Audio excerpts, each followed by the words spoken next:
ready to go play in Arrowhead Stadium. I mean, no, I'm just joking. I'm just joking.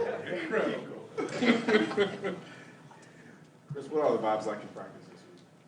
I mean, good energy. Everybody's dialed in and focused. We know what's ahead of us.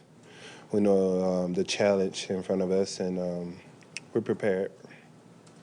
We talked a long time about how disappointing last year was, and it's rare to get the same exact opportunity against the same team. How much are you guys relishing that opportunity to sort of make up for that?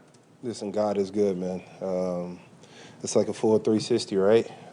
Same thing, same circumstances under Burrowhead Stadium, so feeling good about it. Did you just say Burrowhead Stadium? Yeah, Burrowhead Stadium, right? Yeah. Hey, Chris, it seems like you guys have been pretty conscious of not, let's say, doing trash talk during the week back at them. How does that stuff, though, play into what your own mentality is as you deal with what you're hearing from them? I can't control anyone else. I think this program is run like that. It's been run like that for years. We don't do a lot of talking. We just go out and play the game respectfully.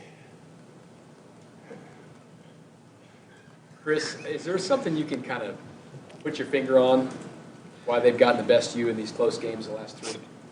I think it's the team who, defense who causes the most turnovers and the offense who makes the least amount of mistakes. Their teams tend to prevail. So, we got a huge challenge ahead of us. But a great team, great offense, heck of a quarterback. And we know what's ahead of us. We know what we have to do in order to, overcome these obstacles. And we just got to put the ball down. Chris, Joe Burrow talked about how difficult it is to get away from someone like you and the way that you attack and rush. What makes him so difficult as a quarterback to go against? I haven't touched him yet in the playoffs, but I appreciate the kind words. He's tough to bring down. He's quicker than he's perceived, agile, slithery at times, and hopefully we're able to get our hands around him and get him down a couple of times. But he's definitely a challenge to bring down. You played this team. This will be 4 times in 13 months. The stakes have been high almost every time you play. Does this feel like the start of a rivalry between these two teams? You guys might be seeing each other several times here. Start of a rivalry. Yeah, you can say that. There's been huge games that we have to play them in. Unfortunately, we haven't been able to win not one of them. So, for our end, a rivalry is when you go back and forth with winning and losing, winning and losing. We haven't beaten them yet, so I don't think we can call it a rivalry yet, or that's kind of far-fetched. Chris, you're used to it every week, but you get extra attention. I think we know that. When you're doubled so often, I know that can be disheartening. How do you keep yourself mentally in it throughout the course of the game?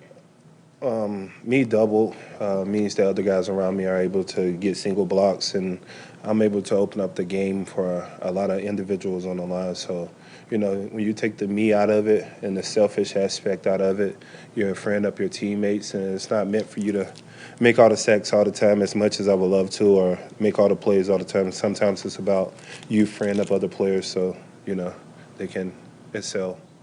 Chris, I know there'll be different offensive linemen in this game than the previous meeting, but when you've watched them on film from that last game, is there anything else that sort of jumps out to you or something that you guys will have to account for? Being down starters, they did really, really well against Buffalo.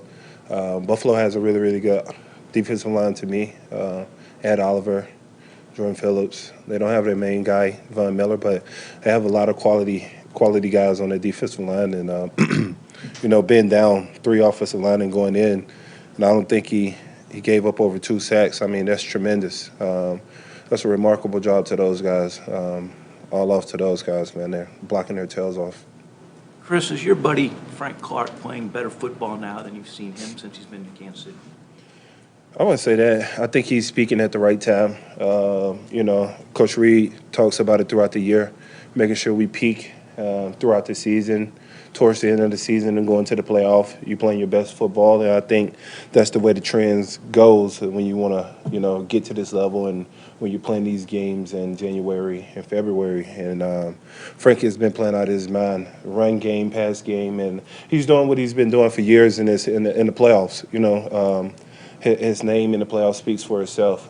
His amount of sacks, I think he tied with Reggie White for fourth. And I mean, that's tremendous right there. So we got to keep Frank going, keep him bringing them down, and continue. Last one, Tom. Chris, what do you do now? I mean, you got all the practice in. You got almost 2 days to wait for this. What's tomorrow look like for you?